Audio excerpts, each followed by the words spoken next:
आज आपको एक छोटी सी एक कथा सुनाते हैं परमात्मा के आशीर्वाद से, उन्हीं के मुख कमल से।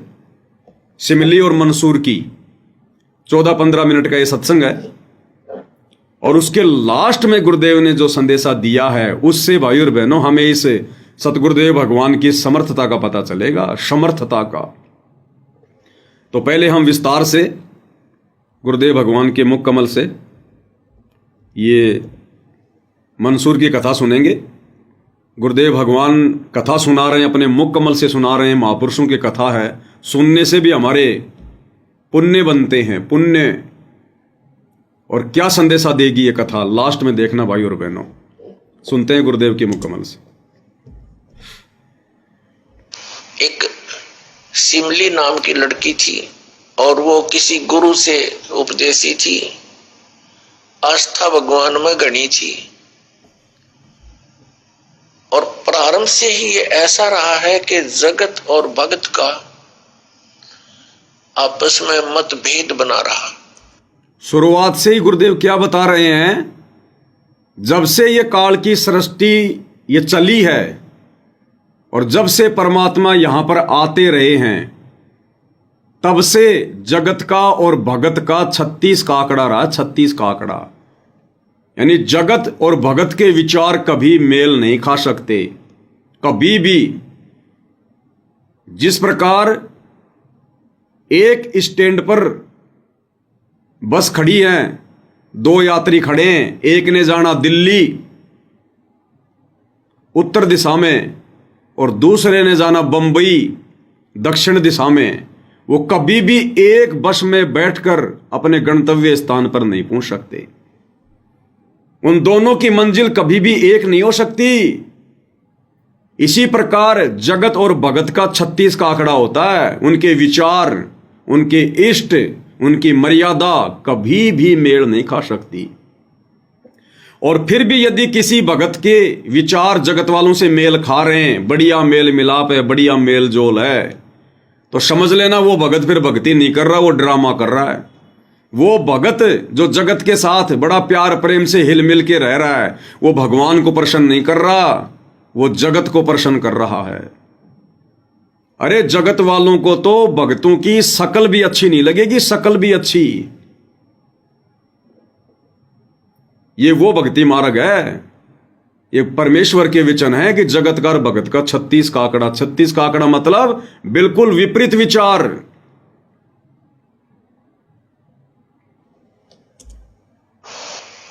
और जिस कारण से भक्तों को बहुत कठिन यातनाएं सहन करनी पड़ी। संसार की रीतियां, सांसारिक जो परंपराएं हैं, वो यहाँ इस काल के जाल में रहने के लिए व्यवस्थित है, एक व्यवस्था है। और जो लोग परमात्मा से परिचित नहीं है वो इसी में, इन्हीं में व्यवस्थित है। उस लड़की की बहुत आस्था थी। नगर के बाहर एक साधु का आश्रम था और साधु रूप में स्वयं कबीर भगवान थे, समस्त वेद ऋषि के रूप में स्वयं कबीर परमेश्वर। क्योंकि यही परमात्मा कबीर देव सतगुरु रामपाल जी न जाने क्या क्या वेश बनाकर, क्या क्या भूमिका करके, 100 सल छिद्र मैं करूं जन अपने के काज। ये परमात्मा भक्ति को इस कलयुग की पिछली पीढ़ी तक जीवित रखते, जीवित है।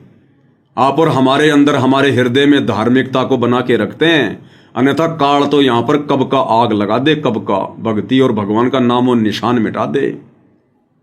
परमात्मा कहते हैं ना उस शब्द में, भला मान चाहे बुरा मान, एक ओछी चाले चाल तने, सतपुरुष भुला दिया आप जना लिया, कुछ ना सोची काल तने।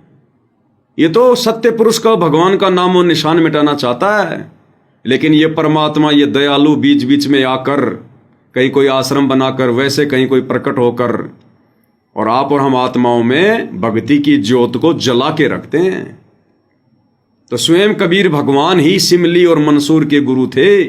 ये सतगुरु रामपाल जी भगवान ही समस्त वेद ऋषि के रूप में। वो लड़की उस महात्मा को आहार करा के आती थी। उनकी सेवा भी करती थी और शाम के समय अपने घर आ जाती थी। कुल के लोगों ने, परिजनों ने बहुत कुछ प्रतिबंध लगाए, लेकिन लड़की नहीं मानी। उस सिमली के घर वालों ने, समाज वालों ने बहुत ज्यादा प्रतिबंध लगाए, लेकिन वो टस से मस नहीं हुई कि सत्संग में जाऊंगी मीराबाई की तरह, लोकलाज में नहीं आई। ये कब की कथाएं हैं?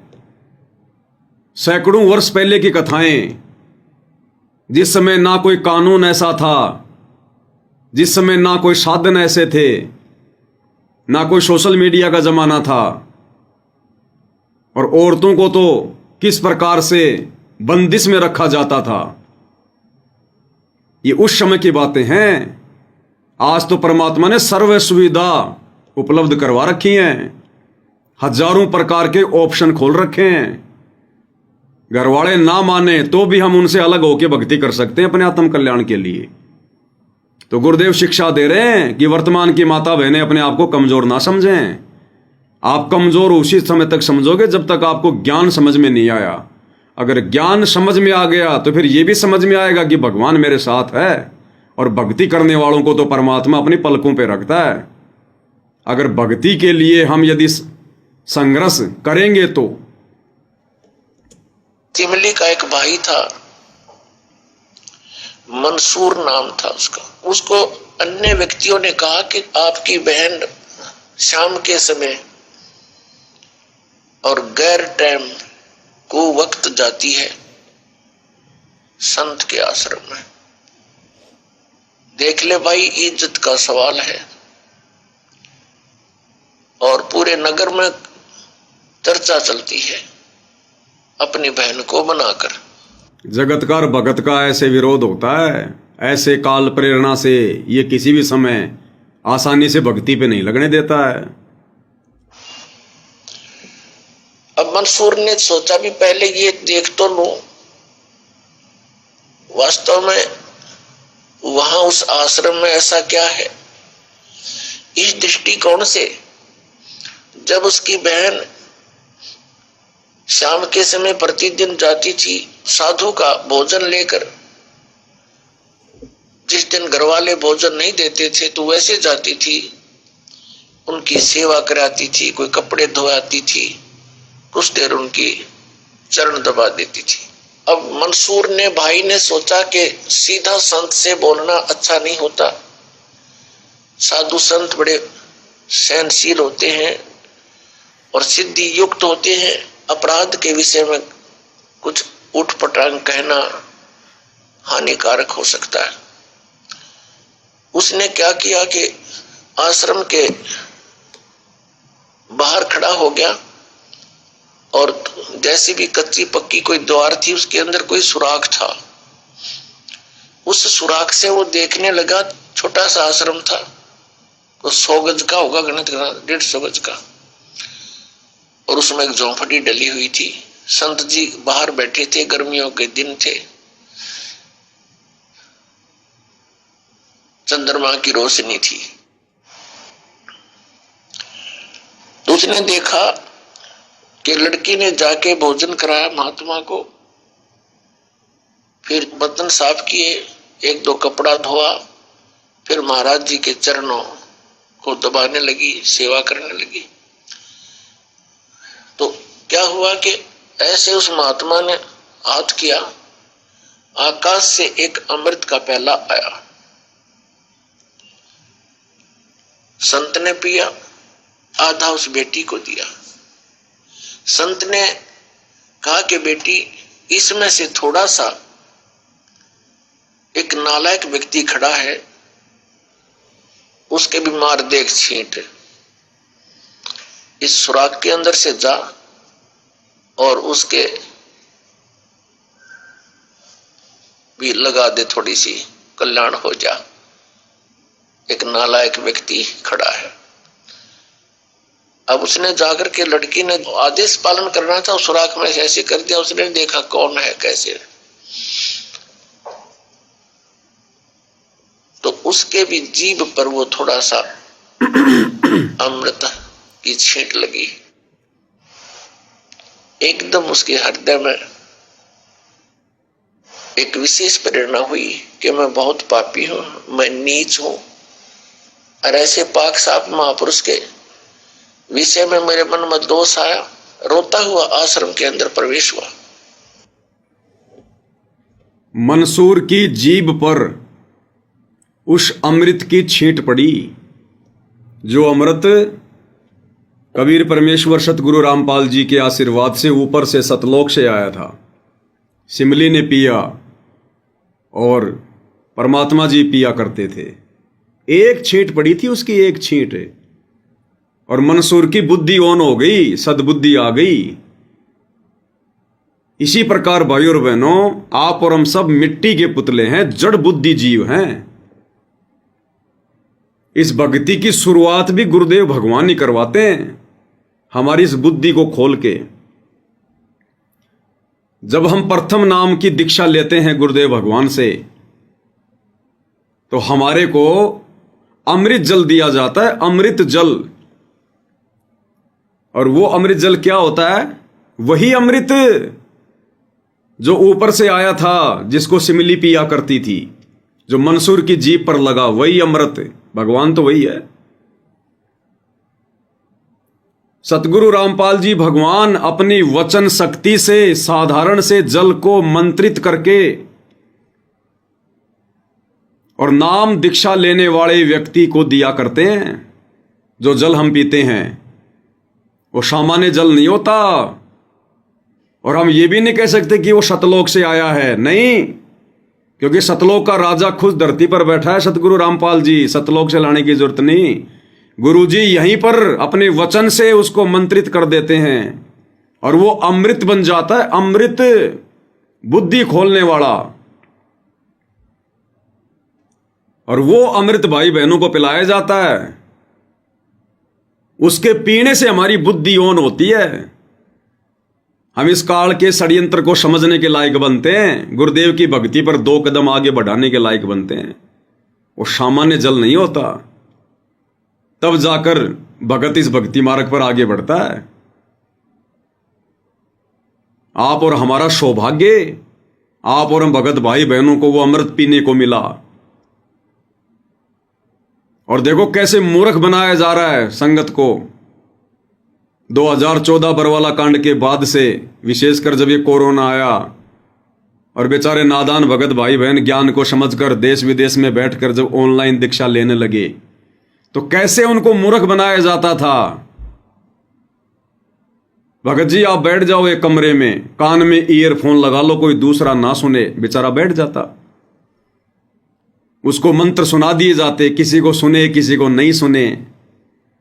और उसके बाद क्या बोलते, भगत जी एक काम करना, एक मटके से एक गिलास पानी का भर लेना और उसमें थोड़ी सी चीनी डाल लेना और घोल के पी लेना, वो बन गया अमृत। ऐसे मूर्ख बनाया इन लोगों ने, ऐसे भक्तों की भावनाओं के साथ में खिलवाड़ किया। अब बताओ कैसे सद्बुद्धि आएगी उन आत्माओं को। इसीलिए तो राजनेताओं के शिकार हुए पड़े हैं, इसीलिए तो बात बात पर मर्यादा तोड़ रहे हैं।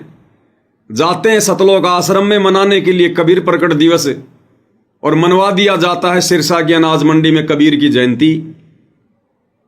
वो चीनी घोल घोल के जो पानी पिया, ये उसका नतीजा है कि ये अमृत बन गया। अमृत ऐसे बनता है अमृत। तो वो अमृत भाई और बहनों, जिन जिन आत्माओं को सतलोक आश्रम बरवाड़ा में मिला है, या सतलोक आश्रम करोथा में मिला है, या गुरुदेव भगवान से जिन्होंने दीक्षा ली और गुरुदेव ने उनको दिया पिलाया, सौभाग्य उन आत्माओं को। बाकी ओरिजिनल अमृत तो भाई आने वाले समय में गुरु जी के आने के बाद ही मिलेगा। तो उस अमृत की एक आधी छींट लगी मंसूर की जीभ पर, तब जाकर मंसूर की बुद्धि ऑन हुई। आपको गुरुदेव भगवान के मुख कमल से भी सुना देते हैं कि नाम दीक्षा के समय जो पिलाया जाता है जल, वो क्या होता है। गुरुदेव अपनी वचन शक्ति से उसको मंत्रित करते हैं, सामान्य नहीं होता।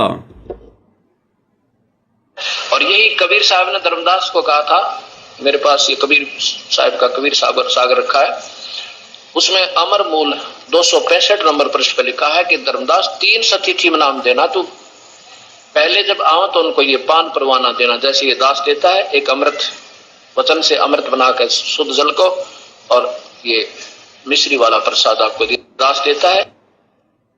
दोबारा सुन लो एक बार, वचन शक्ति से मंत्रित करके सामान्य जल को, एक अमृत वचन से अमृत बनाकर शुद्ध जल को, और ये मिश्री वाला प्रसाद आपको दिया जाता है, ये पान परवाना। अब ये पान परवाना, क्योंकि परमात्मा वर्तमान में धरती पर प्रकट है स्वयं कबीर देव सतगुरु रामपाल जी के रूप में, इसलिए सतलोक से लाने की जरूरत नहीं है परमात्मा ने। परमात्मा तो यहाँ पे सामान्य जल को भी अमृत बना दे, और बना रहे हैं। अब आगे बढ़ते हैं भाई और बहनों, हम सिमली और मंसूर की लगी उस कथा पर। सुराग के अंदर से जा और उसके भी लगा दे, थोड़ी सी कल्याण हो जा। एक नालायक व्यक्ति खड़ा है, अब उसने जाकर के, लड़की ने आदेश पालन करना था, सुराख में ऐसे कर दिया। उसने देखा कौन है कैसे, तो उसके भी जीभ पर वो थोड़ा सा अमृत की छींट लगी। एकदम उसके हृदय में एक विशेष प्रेरणा हुई कि मैं बहुत पापी हूं, मैं नीच हूं, और ऐसे पाक साफ महापुरुष के विषय में मेरे मन में दोष आया। रोता हुआ आश्रम के अंदर प्रवेश हुआ और कहा, महाराज मुझ पापी का भी उद्धार हो सकता है। मैंने आपके बारे में बहुत गलत सोचा। उस संत ने कहा, बेटा जब तक बोध नहीं होता, ज्ञान नहीं होता, तब तक प्राणी के ऐसे अपराध अक्षमा करने योग्य होते हैं। और बेटा कोई जानबूझ कर करोगे, दीक्षा उपदेश लेने के बाद आपके मन में ऐसा संत के गुरु के प्रति दोष आता है, तो फिर आप पाप के भागी भारी बन जाओगे। काफी देर सत्संग सुनाया। प्रतिदिन वो भक्त अपनी बहन के साथ दिल्ली आने लग गया। खूब सत्संग सुना, दोनों बहन भाई मिलकर सेवा करते थे। फिर क्या हुआ कि उसके हृदय में एक ऐसी प्रेरणा हुई, अनल हक। उस संत ने उसको एक मंत्र दे दिया, अनल हक, कि इसका जाप किया कर। अपने आत्माओं, पिछले पुण्यकर्मी प्राणी ही परमात्मा की खोज में लगते हैं, उनको ही इतना शीघ्र इन बातों का असर होता है, संत के वचनों का। तो महान पुण्यात्माओं में से एक था मंसूर, और संत की कृपा से उसके पिछले पुण्य सटाट हो जाते हैं, उदय हो जाते हैं, और वो प्रेरित होकर के वो भक्ति प्रारंभ कर देता है। जैसे एक फॉर एग्जाम्पल, जैसे कोई कटोरी में घी डाल रखा है, उसमें एक ज्योति भी रखी है, और वो ज्योति जला रखी थी, बुझ की, घी भी है उसके अंदर, बनी बनाई बाती भी उपलब्ध है। एक सीख लगाने की आवश्यकता है, वो जग जाएगी। तो जितने भी पुण्यकर्मी प्राणी हैं, जो भी साधु संत महापुरुषों के प्रवचन सुनते हैं, किसी भी संत के, चाहे उसने भक्ति मार्ग का कति ज्ञान नहीं, लेकिन भगवान की महिमा तो वो भी सुना ही देते हैं। तो उससे क्या होता है कि वह जोत जग जाती है। अब वह जोत तक जगेगी जब तक पूर्व जन्म का उसके अंदर घी है, यानी पुण्य है, तो जगेगी, प्रेरणा बनी रहेगी भगवान के पाने की। यदि आगे उसमें विधि, घी उसके पास नहीं है डालने के लिए, तो वो ज्योति भी जल जाएगी और घी भी समाप्त हो जाएगा, और सारा कटोरा व कटोरी काली हो जाएगी। अब ये स्थिति भाई और बहनों आप और हमारी होने वाली थी। ये स्थिति आप और हमारी होने वाली थी। ये हमारा लास्ट मनुष्य जीवन था। इसके बाद हमने 84 में जाना था। हमारे पास में भक्ति कमाई पुण्य शेष नहीं थे। अगर गुरुजी आकर दोबारा से हमारा हाथ ना पकड़ते तो हमारा घी खत्म होने वाला था, भक्ति रूपी घी। अगर गुरुजी आकर हमें इस कलयुग की पिछली पीढ़ी में ना संभालते, अपनी शरण में ना लेते, दोबारा से भक्ति रूपी घी जमा करने की विधि ना बताते, तो आप और हम सभी भगत भाई बहनों का, जिन जिनको गुरुदेव ने अपनी शरण में लिया है, हमारे आगे मनुष्य जन्म नहीं थे। हमने सीधा 84 में जाना था, 84 में। तो कितना बड़ा महाउपकार गुरुदेव भगवान का, परमेश्वर ने 84 में जाने से बचाया।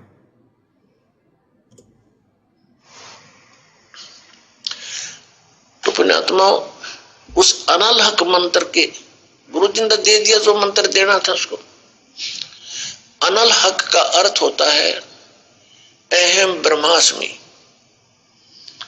मैं ही ब्रह्म हूं, मैं ही परमात्मा, अनल हक।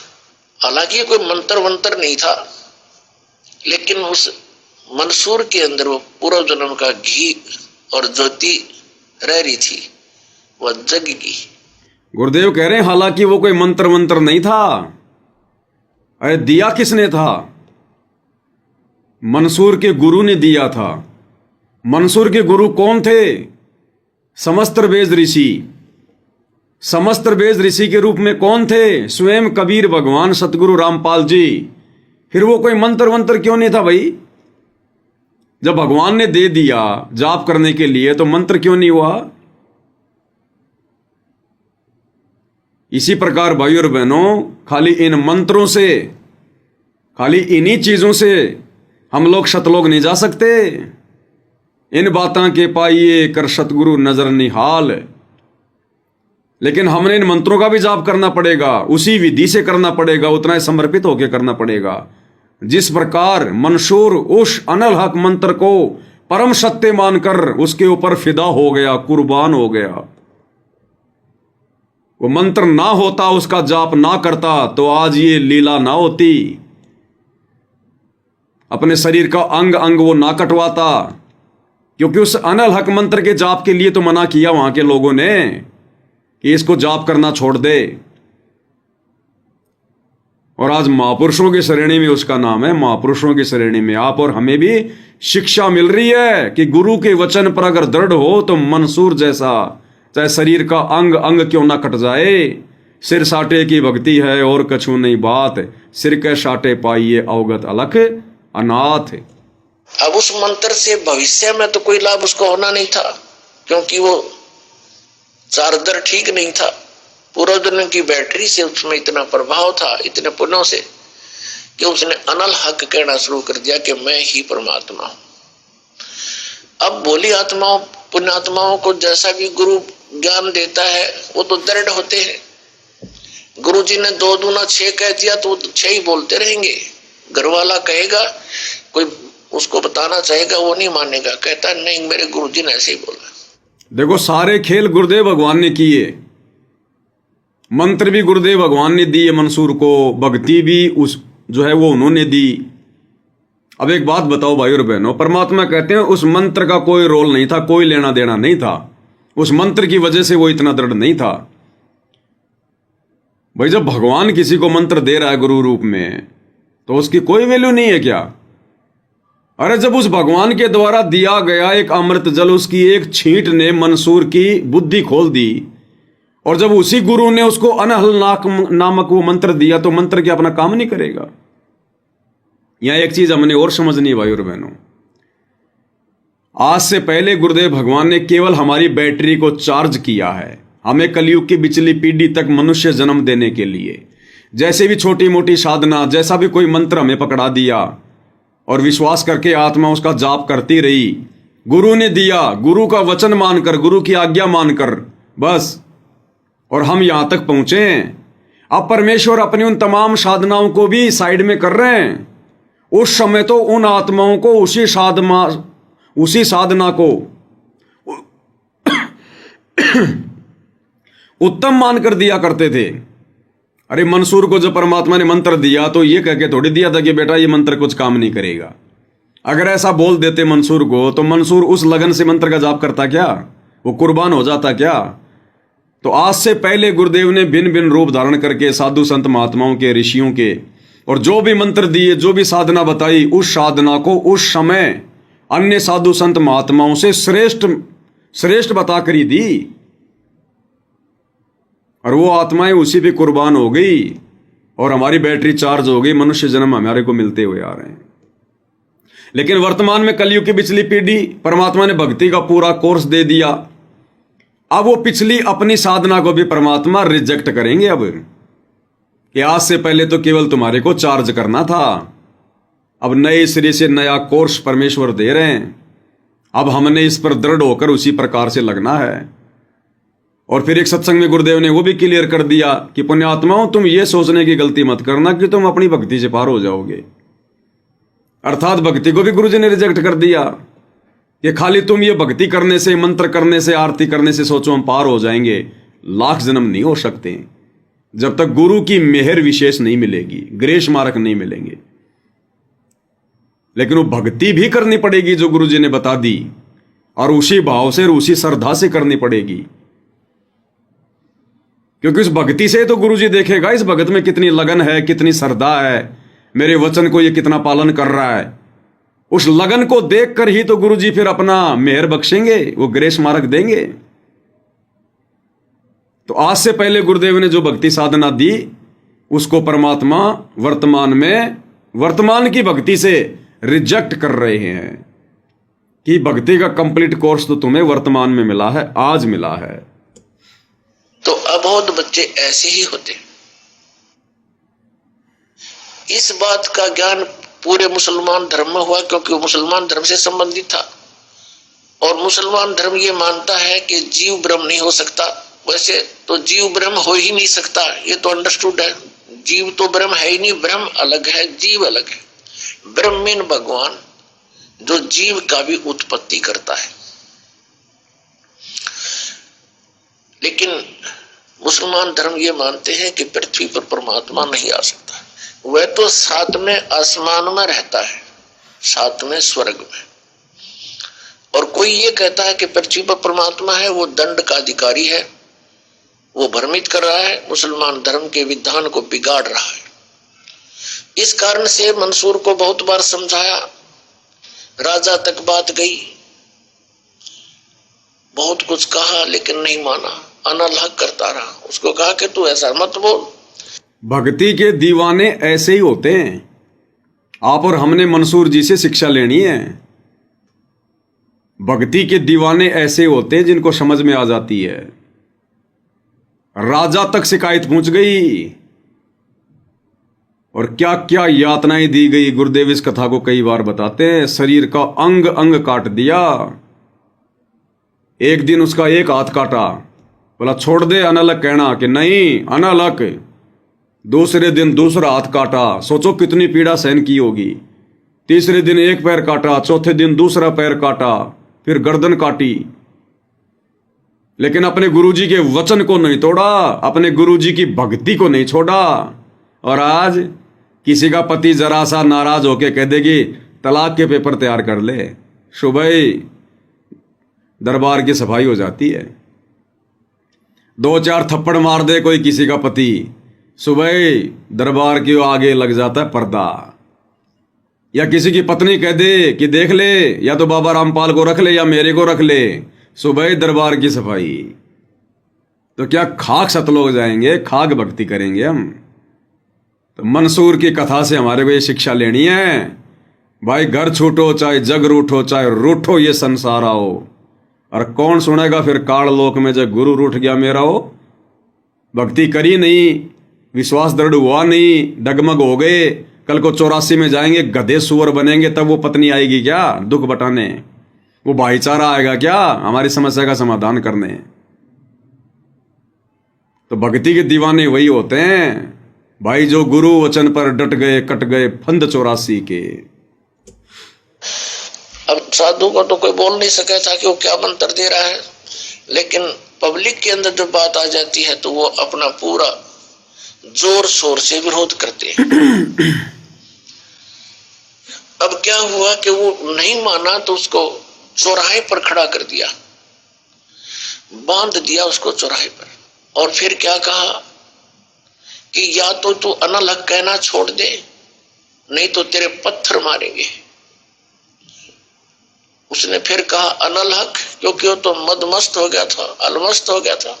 आज किसी भगत का बाप मर जाए, गांव वाले कह देते हैं देख भाई सर के बाल कटवाने पड़ेंगे, गंगा जी लेके जानी पड़ेंगी अस्थियां, गांव को जिमाना पड़ेगा, नहीं तो देख ले गांव छोड़ के जाना पड़ेगा। ये बिहार साइड में, एमपी साइड में ज्यादा होता है इधर ये रूढ़िवादिता।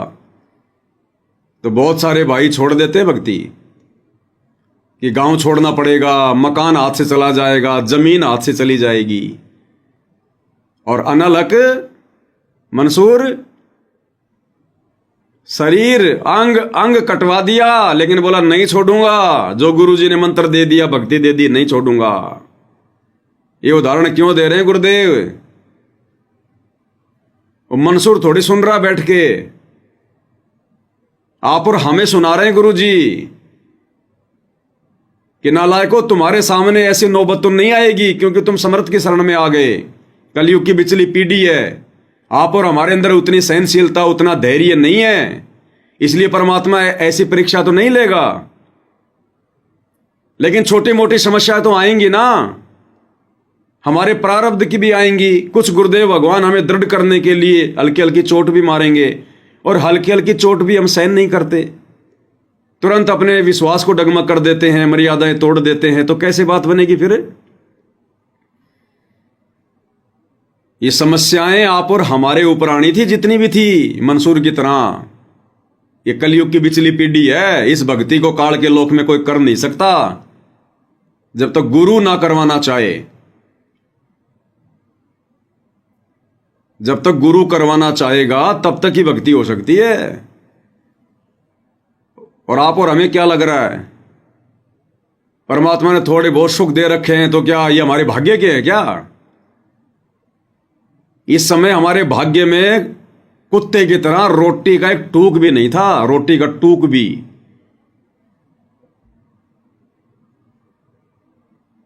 दो 2006 में 21 महीने की जेल, और 2014 से वर्तमान 12 साल हो गई इस हार की जेल। तरह तरह की यातनाएं, रिमांड, परेशानियां, लोगों की गालियां, बुरा बर्ताव, बुरा व्यवहार, दुनिया भर के ताने जो गुरुदेव भगवान सहन कर रहे हैं ना। आप और हम नीचों के कर्म, आप और हम नीचों की सजा गुरुदेव अपने ऊपर लेकर बैठे हैं, अपने ऊपर लेकर, क्योंकि काल के विधान में बराबर हिसाब करना पड़ता है। ये हमारे हिस्से की सजा, हमारे हिस्से की जेल, हमारे हिस्से की यातना गुरुदेव अपने ऊपर लेकर बैठे 12 साल से, सिर्फ इसलिए कि हम मर्यादा में रह के भक्ति कर लें। ये ऐसा दीनदयाल परमात्मा है, नहीं तो ये जेल आप और हमने काटनी थी, ये गुंडा और बुंडा आप और हमने कहलवाना था। लेकिन ये दयालु, समर्थ, और उसके बावजूद भी हम लोग डुअल मोड में चलेंगे, डगमग वाली स्थिति में चलेंगे, भक्ति को हल्के में लेंगे, गुरु वचन को बात बात पर राजनेताओं की रैलियों में धक्के खाकर तोड़ देंगे, परशुराम की जयंती में जाके तोड़ देंगे, दुनिया के साथ भाईचारा निभाने में, जाट आरक्षण में, दुनिया की धर्मशाला बनवाने में। फिर क्या समझा हमने इस ज्ञान को और भगवान को? अरे ये ड्रामे हमारे गुरुजी भी कर रहे हैं क्या? कभी किए क्या? और किस स्थिति में गुरुजी जेल में बैठे हैं और तुम राजनेताओं की रैलियों में धक्के खा के आनंद मना रहे हो? वो नाराज भी फिर उतना ही होगा, उतना ही जितना वो प्रसन्न होता है। वो जितना मौका देता है ना भक्ति का, फिर 84 लाख का मौका भी उतना ही देगा भोगने का। ऐसी स्थिति पूर्व जन्मों के पुण्यों से होती है, और भविष्य की भक्ति नहीं होती है तो वो नष्ट हो जाता है उस जीवन, ऐसी पुण्य आत्मा का। तो उसको सजा दी गई कि पूरे नगर के व्यक्ति इसको पत्थर मार मार के इसका वध करेंगे। ऐसी सजा वर्तमान में मिल जाए तो गुरुजी के प्रति गालियां भी निकल जाएंगी मुंह से, गालियां भी। दास ने बहुत समय पहले सोशल मीडिया पर आप लोगों को एक वीडियो दिखाया था। सतलोक आश्रम मैनेजमेंट हरियाणा का एक कोऑर्डिनेटर था, शाहजहांपुर का था या कहां का था, कोऑर्डिनेटर पुस्तक सेवा कर रहा था। जगत वालों ने उसको पकड़ लिया, मार पिटाई करने लगे। और गुरुजी की फोटो नीचे पटक दी फाड़ के ज्ञान गंगा में से, और कहा कि इसके ऊपर पैर मार। तो वो कोऑर्डिनेटर सतलोक आश्रम वाला गुरुजी की फोटो पर लोगों के दबाव में आके पैर मार रहा है, पैर। जगत वालों ने कहा कि अपनी बोतल से मुंह में पानी भर और ये कुल्ला रामपाल के ऊपर फेंक। वो सतलोक आश्रम का कोऑर्डिनेटर बोतल मुंह में लेके पानी भर के गुरुजी के ऊपर जूठा पानी डाल रहा है, खाली 2-4 थप्पड़ मुक्की के डर से। वो वीडियो आप भाई बहनों ने भी देखा होगा, दास ने वायरल किया था कि ये हालत है इन सतलोक आश्रम वालों के कोऑर्डिनेटरों की, जो संगत के ऊपर ठेकेदार बन के बैठे। बाकी संगत का क्या हाल होगा, क्या ज्ञान आधार होगा बाकी संगत का, जब कोऑर्डिनेटरों का ये हाल है तो। और मंसूर, ये कथा क्यों सुनाई थी गुरुदेव ने? क्या उस कोऑर्डिनेटर ने नहीं सुनी होगी?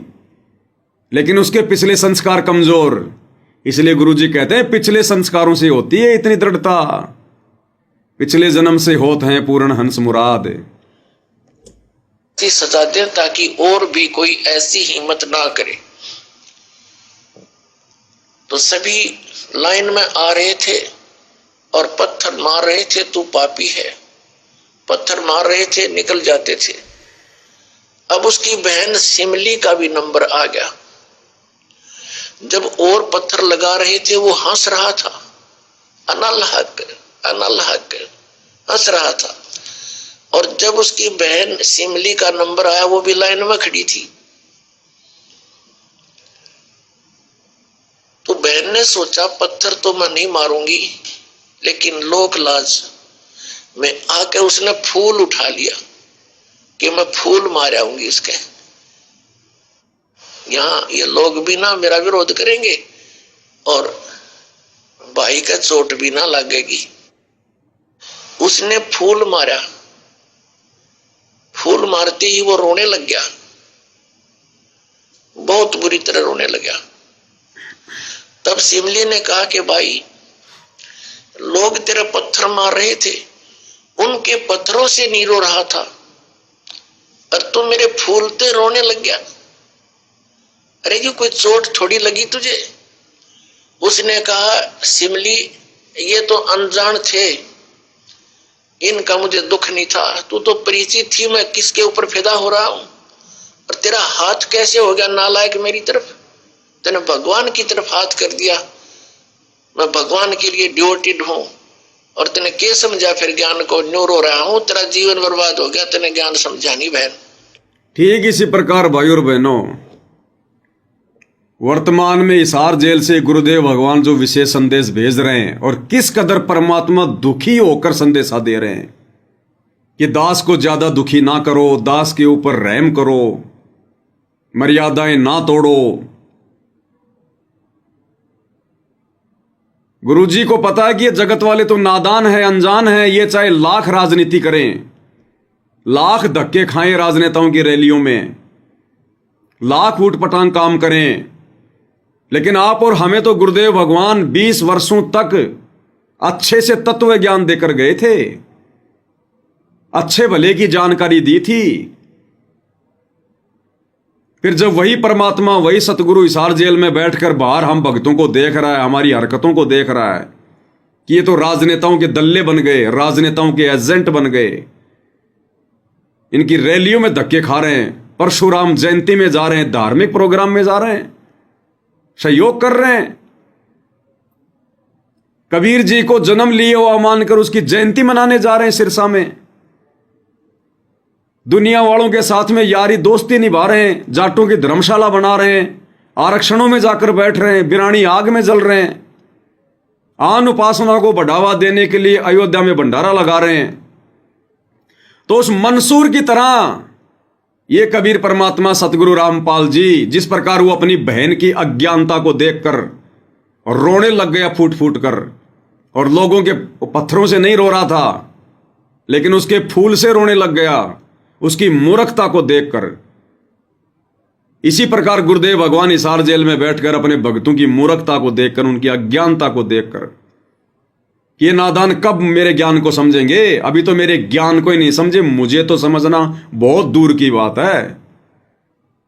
अरे गुरु को तो उस समय समझेंगे जब पहले उनके ज्ञान को समझेंगे।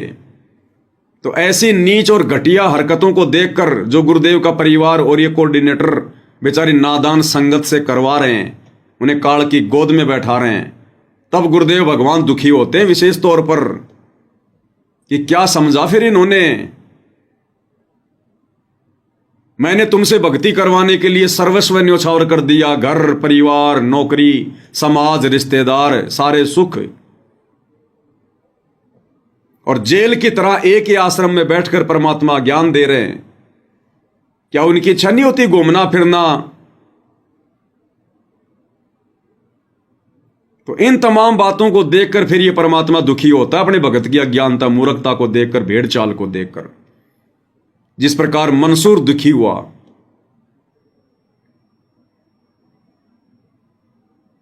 तो भाई और बहनों, ऐसे भी भगत के कर्म फूटते हैं। अरे एक नाराजगी की सजा तो हम आज तक भुगत रहे हैं युगों युगों। शतलोक में नाराज किया भगवान को काल के ऊपर आस्था करके। जब वो पाखंड कर रहा था हम वहां देखने जाया करते थे, उसकी सजा तो आज तक भोग रहे हैं युगों युगों। और वही पाखंड हमने फिर शुरू कर दिया, इन राजनेताओं को देखने जा रहे हैं, नरेंद्र मोदी को देखने जा रहे हैं, उसकी रैली में क्या देखोगे, सींग लग रहे हैं उसके। ये है गुरु को तजे भजे जो आना था पशुओं को फोकट ज्ञाना। अरे सतलोक में हमने कौन सा कबीर जी को रिजेक्ट कर दिया था? कबीर जी को रिजेक्ट मार के उनकी भक्ति को छोड़ के थोड़ा ना हम गए थे उस काल को देखने, वैसे चले गए देखने। तो वर्तमान में भी भगत भक्ति भी कर रहे हैं। गुरु जी संत रामपाल जी को कह रहे हैं और नरेंद्र मोदी के दर्शन करने जा रहे हैं उसकी रैली में, हरियाणा के मुख्यमंत्री की रैली में जा रहे हैं। क्या मतलब है हमारा वहां पर? वो शतलोक वाली गलती। इसलिए गुरु जी दुखी हो रहे हैं। अंतर्यामी भगवान सब कुछ देख रहा है कि ये चढ़ेंगे काल के हत्थे, और ये समय जो थोड़ा सा समय है, ये मौका ये हाथ से निकाल देंगे। काल इनकी बुद्धि नहीं खुलने दे रहा। तो मंसूर लोगों के उन पत्थरों से लहू लुहान होकर भी दुखी नहीं हो रहा। गुरुजी ने दुनिया की परवाह नहीं करी 1994 से, दुनिया क्या कह रही है क्या नहीं कहेगी, जेल में गए कुछ भी किया, लेकिन मंसूर अपनी बहन के फूल मारने से लोकलाज में आकर उससे रोने लग गया। इसी प्रकार गुरुजी अपने भक्तों की जरा सी अज्ञानता को देखकर कि कहां काल के जाल में फंसने जा रहे हैं नालायक, इतना ज्ञान दे दिया फिर भी इनकी बुद्धि ऑन नहीं हो रही, तब गुरुदेव भगवान विशेष संदेशों में रोते हैं कि पहचान लो अपने भगवान को, यो खावेगा था ना काल। लेकिन संगत फिर भी नहीं समझ पा रही। तेरे फूल का मुझे इसलिए दर्द हुआ, तू तो परिचित थी इस बात में। उसके बाद नहीं मरा वो पत्थरों से, कहने लगे या तो कहना छोड़ दे अनलक, नहीं तेरा हाथ काटेंगे। या तो भक्ति छोड़ दे नहीं तो तेरा हाथ काटेंगे। उसने कहा अनल हक, हाथ काट दिया। फिर कहा दूसरा हाथ काटेंगे या बंद कर दे, अनल हक। तेरी गर्दन काटेंगे, बंद कर दे, अनल हक, काट दिया। अब उसको गाड़ा नहीं, मुसलमान धर्म में नीचे दफनाते हैं जमीन में, उसको सहा कर दिया काफिर समझकर कि काफिर जलाए जाते हैं, उनकी सोच है। और उस राख को जल में फेंक दिया कि इसका नामो निशान मिट जा दरिया में। कहते हैं वो राख भी, ऐस भी, वो बबूत भी अनल हक अनल हक अनल हक करती जा रही है। और 1000 मंसूर बनकर गलियों में घूम रहे हैं। सबने दरवाजे बंद कर लिए, टट्टी पेशाब निकल गया, लोगों का घबरा गया, ये क्या हो गया, भगवान का भगत था, ऐसा हो कर दिया इसके साथ। तो पुण्यात्माओं, अब ये ज्ञान है। अब सुनना वो निष्कर्ष की बात जिसके लिए हमने कथा सुनी है कि अकेले भक्ति के करने से हमारा बेड़ा पार नहीं होगा। अकेले भक्ति के बल पर, इन मंत्रों के बल पर आप और हम शतलोक नहीं जा सकते, काल का कर्जा नहीं उतार सकते। जब तक गुरु की मेहर प्राप्त नहीं होगी, उनकी विशेष रजा प्राप्त नहीं होगी, उस नाराज सतगुरु को यदि हम दोबारा से प्रसन्न नहीं करेंगे, तो समर्पित होकर काल से पीछे हटकर, तो गुरुदेव कह रहे हैं उस अनल हक मंत्र का कोई रोल नहीं था कि वो अनल हक मंत्र जाप करने से उसमें इतनी दृढ़ता आ गई, हिम्मत आ गई। वो अनल हक मंत्र तो शिमली भी जाप किया करती थी, फिर शिमली में दृढ़ता क्यों नहीं आई? उस नगर के और भी बहुत सारे लोग थे जो उसी मंत्र का जाप करते थे, वो क्यों लोक लाज में आ गए? वो क्यों डर गए? और मंसूर में इतनी हिम्मत क्यों आ गई? पिछले जन्म से होत हैं पूर्ण हंस मुराद है, तत्व ज्ञान है। इसको बहुत गहराई से समझना है, इससे कई कंसेप्ट क्लियर होंगे। अब प्रसंग तो चला है कि जिस परमात्मा के पाने के लिए और जिस लोक में जाने के लिए महापुरुषों ने ऐसी कुर्बानियां दी, तो कैसा है वो भगवान, कैसा होगा वो देश, ये अंडरस्टूड है। दूसरी बात ये है इसके अंदर कि कोई ये सोचे कि अनल हक मंत्र से उसमें आसक्ति आ गई थी, नहीं। उस अनल हक मंत्र के जाप करने वाला पूरा गांव था, नगर था, आसपास के और भी बहुत लोग थे जो वैसे उपदेशी थे, आसपास के बहुत से उनके शिष्य थे, लेकिन वो गुप्त रखते थे, सामने किसी को बताते नहीं थे, लोक लाज के कारण। तो कहने का भाव ये है कि उस एक मंसूर के अंदर ये क्यों काम कर गया और शिमली में नहीं कराया उसने? ये पिछले ही पुण्य से होते हैं पूर्ण हंस मुराद, ये पूर्व जन्म के संस्कार थे, उस मंत्र का इसमें कोई योगदान नहीं था। अब प्रसंग जो चल रहा है उसी पर हम थोड़ा सा डिस्कस। ठीक इसी प्रकार भाई और बहनों, गुरु जी की लाखों की संगत है, लाखों की संगत है। वही ज्ञान गुरु जी ने आश्रम वालों को दिया, वही मंत्र गुरु जी ने आश्रम वालों को दिए, वही नियम विधि गुरु जी ने आश्रम वालों को बताई, और वही मंत्र, वही ज्ञान, वही नियम विधि यज्ञ गुरु जी ने हम सत्सेवकों को बताई। आप और हम कैसे समझ गए अपने गुरुदेव भगवान को? आप और हमने कैसे गुरु को परमात्मा मान लिया? कागज की कबीर की नकली फोटो को फाड़ दिया।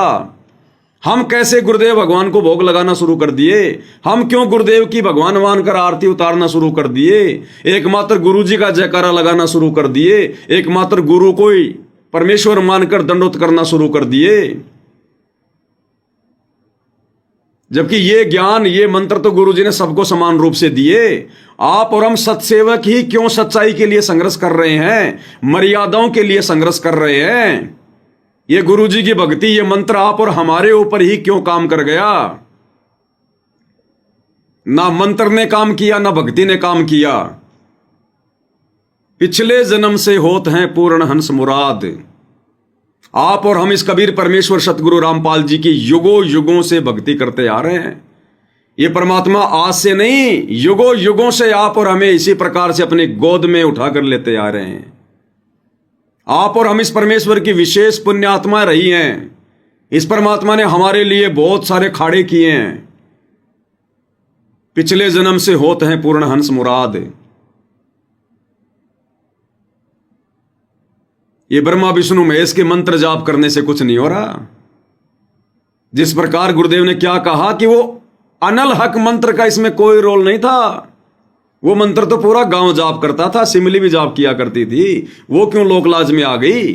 वो गांव क्यों चुपचाप रहा कि भाई अपने भगत भाई का साथ तो दे दें? बेचारा इतना संघर्ष कर रहा है, इतनी उसकी पिटाई हो रही है, अपने भगत भाई के लिए मतलब सच्चाई तो बोल दें। एक भी सामने नहीं आया। पूर्ण हंस मुराद, पिछले जन्म से होत हैं पूर्ण हंस मुराद। तो आप और हम सत्सेवक भाई बहनों के ये पूर्व जन्मों की भक्ति, हमारा बलिदान, हमारा तप, हमारा त्याग, हमारा दान पुण्य, गुरु की सेवा, ये उसका परिणाम है जो परमेश्वर ने हमारी बुद्धि को ऑन कर दिया, अपनी पहचान करवा दी। ये परमात्मा हर किसी को अपनी पहचान नहीं करवाता। वैसे तो इनको कोई पहचान ही नहीं सकता। जब 21 ब्रह्मांड का राजा काल नहीं पहचान पा रहा, तो जीव की क्या औकात है कि बिना इस गुरु की मर्जी के कोई इसको पहचान लेगा? तो गुरुदेव ने आप और हम आत्माओं पर, सत्सेवकों पर विशेष दया बख्शी, मेहर बख्शी, रजा बख्शी, अपनी पहचान करवाई गुरु रूप में। इन मंत्रों का कोई योगदान नहीं है। ये मंत्र तो परमात्मा के विधान अनुसार हमने जाप करने हैं ताकि हम बीजी रहें, व्यस्त रहें, हमारा ध्यान ना भटके कहीं काल की फालतू की बकवादों में। अरे मंत्र तो वो भी था अनलक, वो भी तो परमात्मा ने दिया था, किसी और का थोड़ी था। और हम जो मंत्र जाप कर रहे हैं ब्रह्मा विष्णु महेश के, ब्रह्मा विष्णु महेश के मंत्र थोड़ी हैं ये। अरे ब्रह्मा विष्णु महेश के मंत्र थोड़ी हैं। ब्रह्मा विष्णु महेश को किसने दिए ये मंत्र?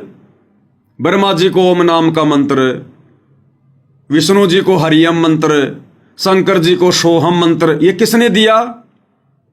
कबीर भगवान सतगुरु रामपाल जी ने तो दिया था ज्ञानी ऋषि के रूप में। तो मंत्र हैं किसके? हमारे गुरु जी के। खाली उनके माध्यम से परमात्मा ने आप और हमारे को यहां तक ये सुविधा देनी थी, क्योंकि ये 3 लोग के ये मैनेजमेंट करता है, ये टहनियां हैं, इनके माध्यम से परमात्मा ने सुविधा देनी थी कि जो इन मंत्रों का जाप करेगा तो परमात्मा ने पहले यही मंत्र उनको दे दिए। उनकी वो घंटी बजनी शुरू हो जाएगी कि हमें कौन याद कर रहा है, कौन दुखी है, कौन परेशान है, किसको क्या आवश्यकता है। इसलिए परमात्मा ने ये मंत्र पहले उनको दे दिए, फिर हमारे को दे दिए। लेकिन दिए तो परमात्मा नहीं, उनके कोई अपने मंत्र थोड़ी हैं ये। इसी प्रकार वो अनल हक नाम का मंत्र भी तो भाई उस गुरु का ही मंत्र था, उन्होंने तो दिया था। लेकिन गुरुदेव कह रहे उस मंत्र का कोई रोल नहीं था। अब ये बातें भाई और बहनों हर कोई नहीं समझेगा। अब कोई नादान होगा मेरी इन बातों को सुनकर पता नहीं बखेड़ा कर देगा, अरे पवन दास तो कह रहा कि मंत्र कोई काम ही नहीं करते, ये मंत्र तो किसी काम के नहीं। अरे जो मरम है उसको समझो, मरम है उसको कि इन बातों के पाइए कर सतगुरु नजर निहाल। तूने सतगुरु को नजर निहाल किया नहीं, मर्यादा तूने निभाई नहीं, गुरु को तूने परमात्मा माना नहीं, और लगा रहा मंत्र जाप करने में, मंत्र जाप करने में, करता रहे लाख जन्म, बेड़ा पार नहीं होने वाला। मंत्र भी जाप कर, आरती भी कर, विधिवत कर, श्रद्धा से कर, और साथ में अपने गुरु को परमात्मा मान के कर कि जब तक ये प्रसन्न नहीं होगा मेरी मुक्ति नहीं होगी, मेरा बेड़ा पार नहीं होगा, तब जाके ये भक्ति काम करेगी जो गुरु जी ने दी है। नहीं, ये मंत्र जाप करने वाले लाखों साल हो गई, गड़ के मरे, गड़ के सड़ के गधे कुत्ते बन के घूम रहे हैं। अकेले भक्ति से नहीं, भगवान को प्रसन्न करने से हमारा बेड़ा पार होगा। और भगवान प्रसन्न कब होगा? सिर्फ एक गलती जो हम युगों युगों से करते आ रहे हैं, गुरु को परमात्मा ना मानकर, अपने जैसा मानुष मानकर हमने गलती की है युगों युगों। तो ये कलयुग की पिछली पीढ़ी है, इसमें गुरु को परमात्मा मानना पड़ेगा, कबीर मानना पड़ेगा, और कागज की फोटो को फाड़ना पड़ेगा। उस कागज की फोटो को फाड़ना पड़ेगा। फाड़ने का मतलब उसको अपने घर से बाहर निकालना पड़ेगा, चाहे फाड़ के निकाल, चाहे चुपचाप गोल मोड़ करके निकाल, चाहे कैसे भी निकाल। जिस भगत के घर में ये दाढ़ी मूंछ वाली कबीर की समझे जाने वाली नकली फोटो होगी, और वो भगत यदि दाढ़ी मूंछ वाले कबीर को कबीर परमात्मा मान के पूज रहा होगा, दंडवत कर रहा होगा, अभी उसके घर में काल बैठा, काल। और उसका बचाव केवल इसलिए हो रहा कि अभी वो सत्यता से परिचित नहीं है, सिर्फ इसलिए अभी उसको डरा रखा है, उसको बहका रखा है, इसलिए परमात्मा अभी तक उसका साथ दे रहे, उसका बचाव कर रहे हैं। नहीं, बिल्कुल लास्ट का समय आ चुका है, भक्ति का लास्ट का समय। गुरु जी के हिसार जेल से बाहर आने के बाद में कोई भगत नहीं बनेगा। तुम सोचो गुरु जी के आने के बाद भक्ति कर लेंगे, कई कहते हैं गुरु जी के आने के बाद कर लेंगे भक्ति, गुरु जी के आने के बाद देखेंगे साथ संगति सही है, एक मैनेजमेंट वाले सही है, फिर क्या देखोगे? अरे भगवान तो आज देख रहा है हिसार जेल में बैठ के कि मेरी गैर हाजिरी में और मेरे ज्ञान को आधार बनाकर कौन किस प्रकार से चल रहा है, भक्ति कर रहा है। उनके बाहर आने के बाद तो सभी उनको अपना बाप कहेंगे, लूला लंगड़ा, ज्ञानी अज्ञानी सभी। अगर भगत बनना है तो गुरु जी के हिसार जेल से बाहर आने से पहले पहले बन जाओ, बाद में मौका नहीं है। फिर तो युग परिवर्तन का समय है भाई। ये डरती हुई दुनिया, ज्ञानी अज्ञानी सब उनको अपना बाप कहेंगे, उनके चरणों में दंडवत करेंगे अपनी जान बचाने के लिए। बाकी वो भगत बनना नहीं होगा। फिर भगत बनना है तो गुरु जी के हिसार जेल में रहते सहते हर प्रकार से पाक साफ मर्यादित गुरुमुखी बनकर भक्ति करनी पड़ेगी। अभी संगत गुरुमुखी कहां है? अरे गुरु जी से नाम ले लिया हो गए गुरुमुखी? नहीं भाई, गुरु जी से नाम लेकर गुरु को ही परमात्मा मानकर पूजने वाला गुरुमुखी होगा, प्रत्येक मर्यादा में रहता हुआ। नाम गुरु जी से ले लिया, गुरु जी को तो मानुष मान रहे हो, जन्मदिन मना रहे हो, एक जीव है गुरु जी, तो उनका तो जन्म हुआ है, और भगवान मान रहे हो कागज के टुकड़े का। वो कागज का टुकड़ा कहां से प्रकट हो गया भाई? अरे वो कागज का टुकड़ा कबीर की नकली फोटो जिसका तुम प्रकट दिवस मना रहे हो, कागज का टुकड़ा कब प्रकट हुआ, कहां से प्रकट हुआ? और भगवान को तुमने कब देख लिया सतगुरु रामपाल जी को मां के गर्भ से जन्म लेते हुए?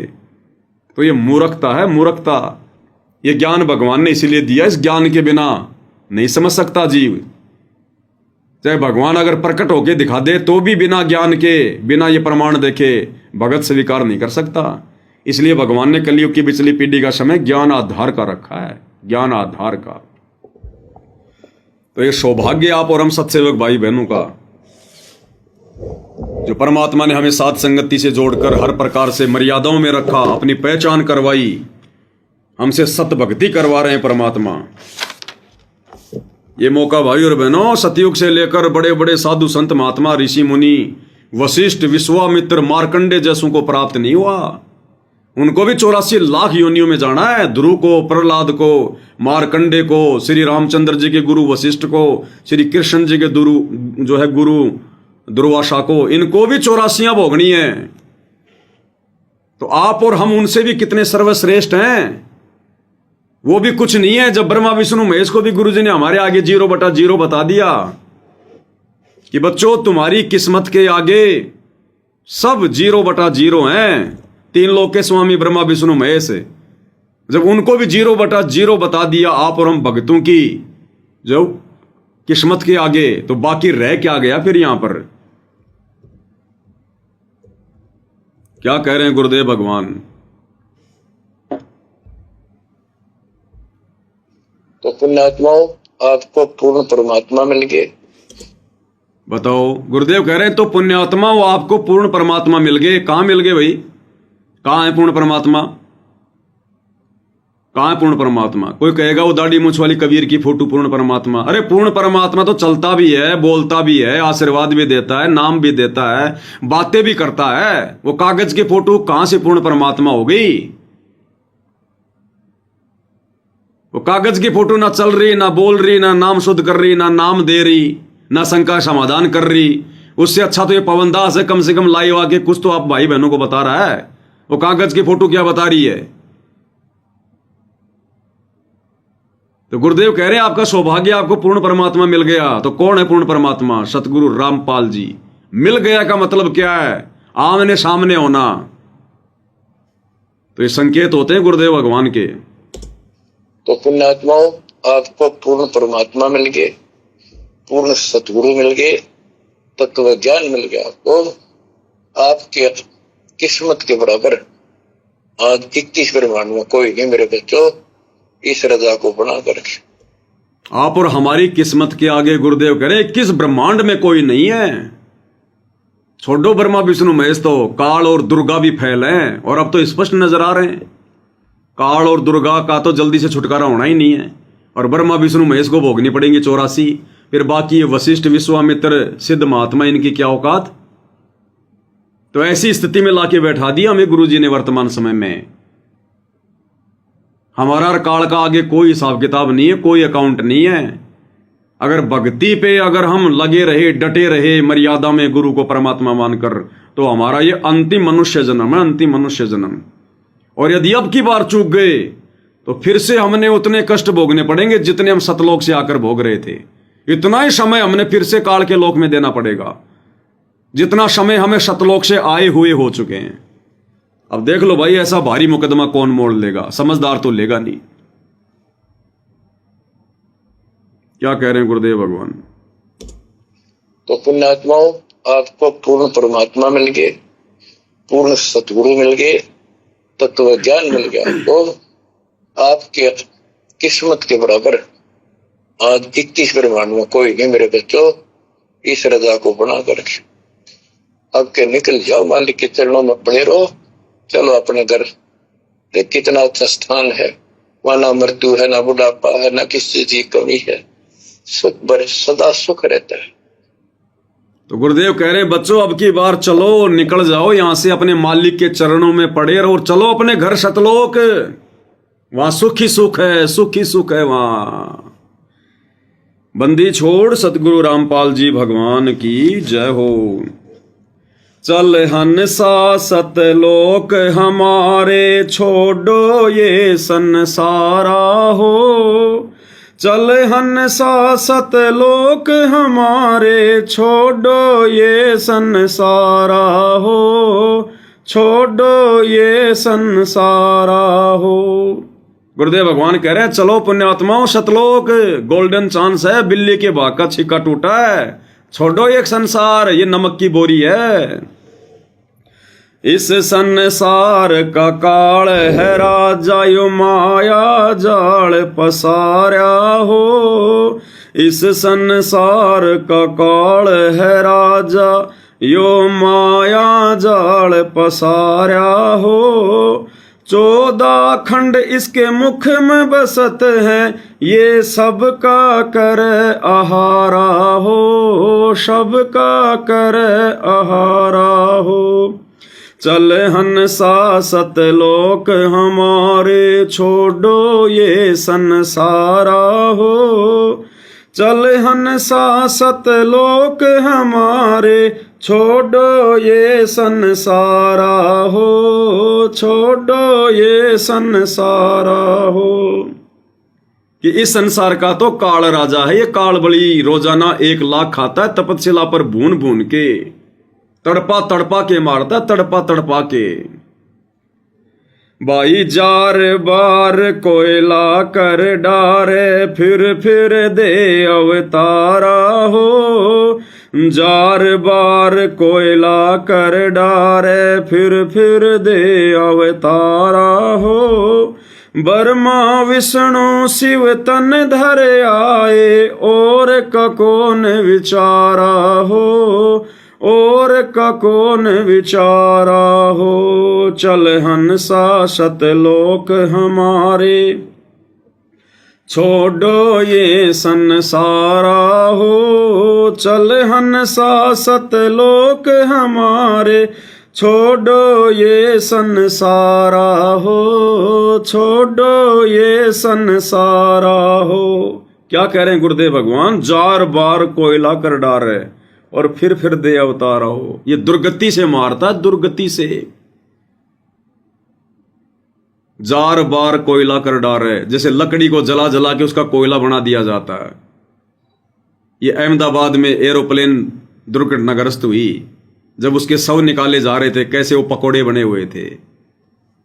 रोड एक्सीडेंट हो जाता है, आग लग जाती है, बस में जल जाते हैं। और परमात्मा कहते हैं ये तो अवतारों को भी नहीं छोड़ता, अपने सगे पुत्रों को भी नहीं छोड़ता, ब्रह्मा विष्णु महेश को भी, फिर दे अवतार आओ। उनकी भी ये दुर्गति करता है, दुर्गति से मौत। श्री कृष्ण जी की जहर से मौत, तड़प तड़प के जहरीला तीर लगने से। श्री रामचंद्र जी ने अंत में दुखी होकर सरयू नदी में डूब के अपनी जीवन लीला समाप्त की।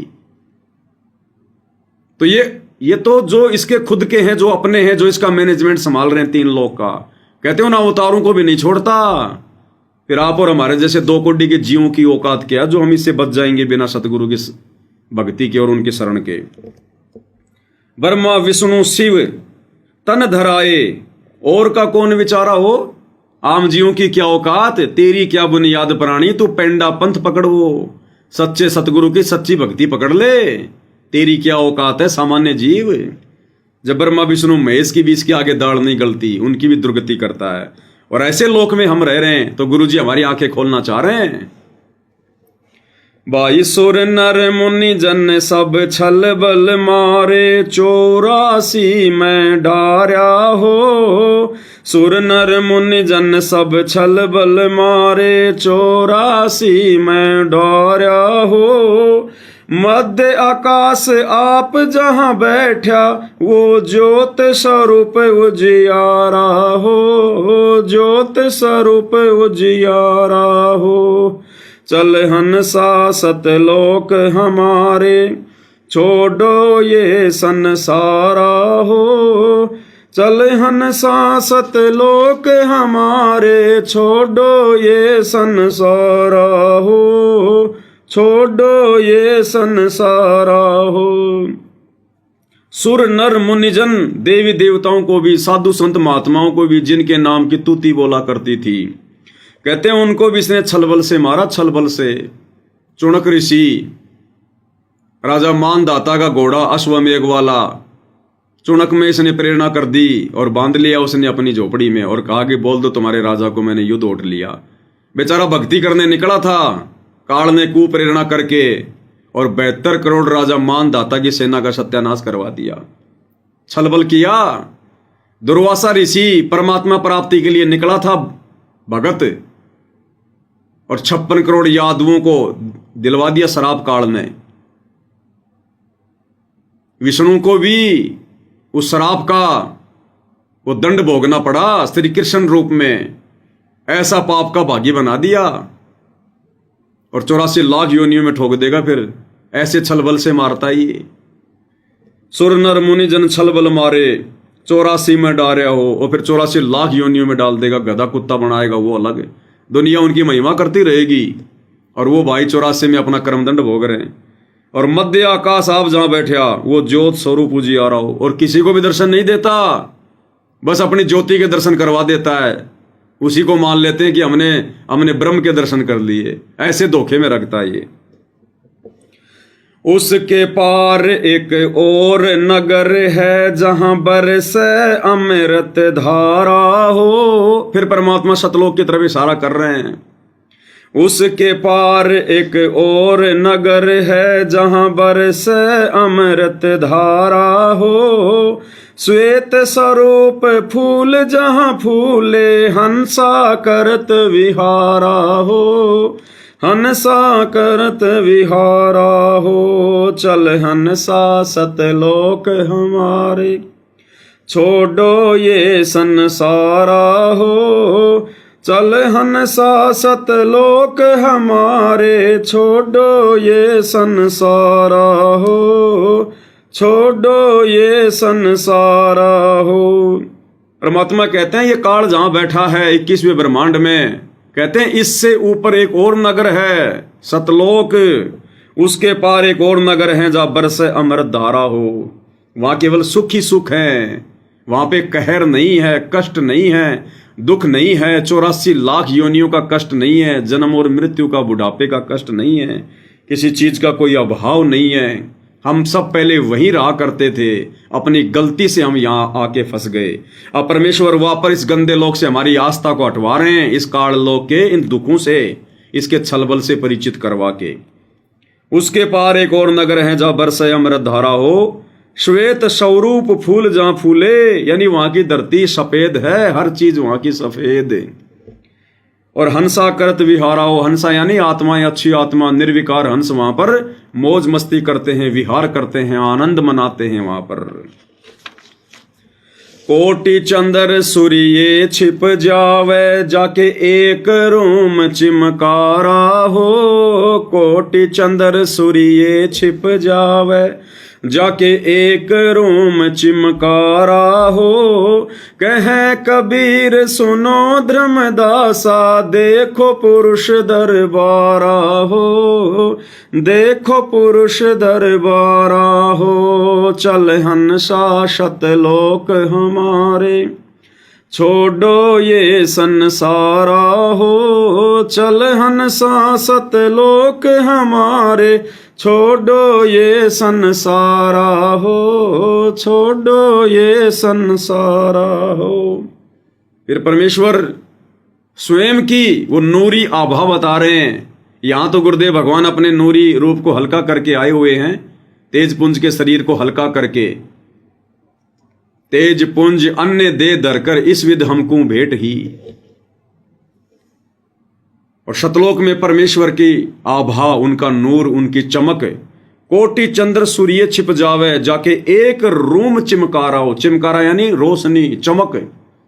सतलोक में परमात्मा के एक बाल में करोड़ों सूरज और करोड़ों चांद भी शर्मा जाए, उनकी रोशनी भी फीकी पड़ जाए।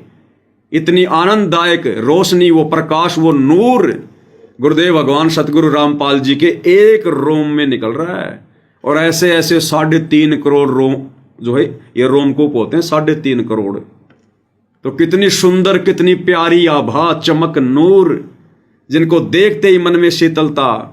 अरे यहीं देख लो, जैसे कोई भाई बहन ज्यादा गोरा होता है, थोड़ी बहुत कोई उसके चेहरे पे कोई चमक होती है, तो 100 आदमी खड़े हो तो उस पे जाके नजर टिक जाएगी, क्योंकि हमारी आंखें तो स्कैनर है, ये तो अच्छी चीज को ढूंढती हैं। अरे 2 कोड़ी की मिट्टी के पुतले, जब उस पे भी नजर जब वो टिक जाती है कि देखो कितना सुंदर, कितनी सुंदर। और वो परमात्मा जिनके एक रोमकूप में करोड़ों चंद्रमा, करोड़ों सूर्य, उनसे भी ज्यादा चमक, आंखों में ना चुभे, आनंद दे, शीतल। रात्रि के समय एक चांद, उसकी मीठी मीठी रोशनी कितनी अच्छी लगती है। छोटे छोटे थे, गांव में सोया करते थे बाहर चारपाई डालकर, और रात्रि को जब चांद निकलता था तो तारे गिनते रहते थे, चांद को जो है वो देखते रहते थे। बड़ा प्यारा लगता था, बड़ा अच्छा लगता था। तो सोचो, सतलोक में बैठे हुए सतगुरु रामपाल जी भगवान का वो नूरी रूप, वो आभा, वो चमक, सोचो कितना आनंद आएगा हमें, कितना आनंद। और वैसे भी वहां कोई कष्ट नहीं, कोई दुख नहीं, कोई चिंता नहीं, कोई रोजी रोटी की समस्या नहीं, वहां कोई पढ़ाई वढ़ाई का कोई जय झंझट नहीं, किसी चीज के लिए लाइन में जो है वो नहीं लगना, बस वहां तो आनंद ही आनंद है। तो सोचो भाइयों बहनों, वहां का दृश्य क्या होगा, आप और हमारी कल्पना से बाहर है। वो तो वहां जाकर ही हम लोग प्राप्त करेंगे, महसूस करेंगे। तो वहां ले जाने के लिए परमात्मा इतना सब कुछ प्रयास कर रहे हैं गुरुदेव भगवान। पिछले 30 वर्षों से आप और हम नीचों के लिए जेल में भी गए, परमात्मा जेल में भी बैठे हैं। दुनिया वालों की परवाह नहीं कर रहे गुरुदेव भगवान, कोई गुंडा कह रहा है चाहे कोई गुंडा कह रहा है। तो हमें शिक्षा लेनी चाहिए इस भक्ति पर लगने के बाद। इस आत्म कल्याण के मार्ग में दुनिया वाले चाहे गुंडा कहें, चाहे बुंडा कहें, हमें चाहे अच्छा कहें, चाहे बुरा कहें, कुछ भी कहें, हमने उनकी तरफ ध्यान ही नहीं देना। हमारा टारगेट केवल सतलोक। तो कहे कबीर सुनो धर्मदासा, देखो पुरुष दरबारा हो।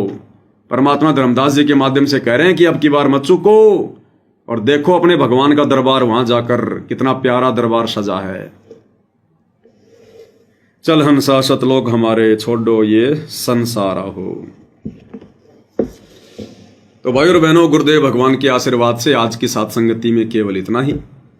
फिर परमेश्वर के आशीर्वाद से, उनकी रजा से, उनकी मेहर से परमात्मा दया करेंगे, आशीर्वाद देंगे तो कल रात्रि 9 बजे फिर से परमेश्वर की सेवा में, उनकी महिमा में हाजिर होंगे।